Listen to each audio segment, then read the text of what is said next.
سلام و درود به همه عزیزان. حامد هستم، روایتگری پرونده های جنایی از کانال جنایت.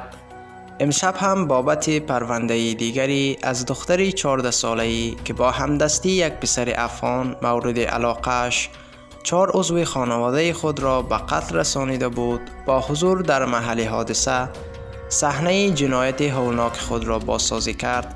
در خدمت شما هستم. خوشحال می شوم برای حمایت از کانال خودتان ویدیو رو لایک، صفحه را سابسکرایب و زنگوله کنار آن را فعال کنید. بیشتر از این وقتتان را نمی گیرم. شما را به شنیدن ادامه جزئیات پرونده امشب دعوت می کنم. شروع این ماجرا به حدود 1 سال قبل برمی گردد. زمانی که تانیا فقط 13 سال داشت، با پسری 16 ساله آشنا و یک دل نه صد دل عاشق هم شدند. پسری نوجوان اهل افغانستان بود و در یکی از میوه فروشی ها کار می کرد. علاوه بر آن نگهبان باغی در اطراف روستا بود که شبها را در آنجا می گذراند. از سوی دیگر تانیا دختری بزرگ خانواده 6 نفره بود که در تفیهان یکی از روستاهای شیراز ایران زندگی می کرد.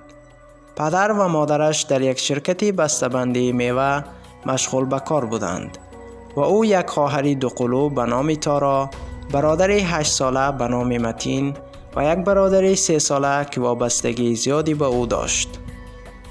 از زمانی که تانیا و پسر افغان با هم دوست شده بودند، تصمیم به ازدواج گرفتند.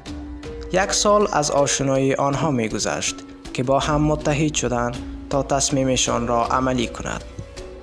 پسر افغان به خواستگاری تانیا رفت، اما وقتی موضوع خواستگاری را مطرح کرد با مخالفت شدید پدر تانیا روبرو شد.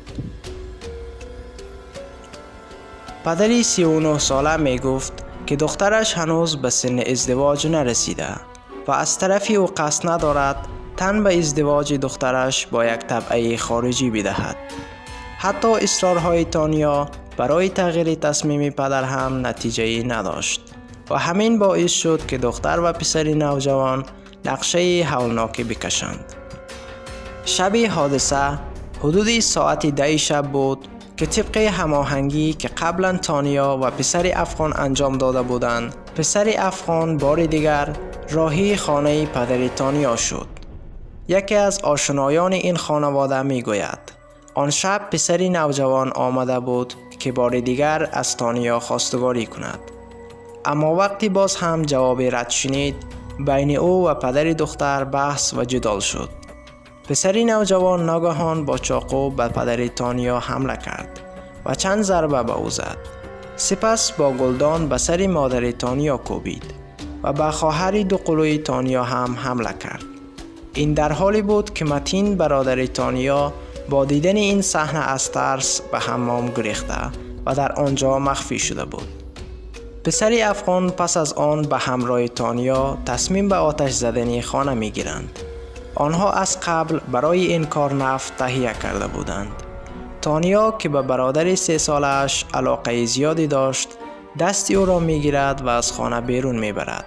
پسر افغان هم خانه را به آتش می کشد و بعد به همراه تانیا و برادرش به همان باغی می رود که در آنجا نگهبان بود.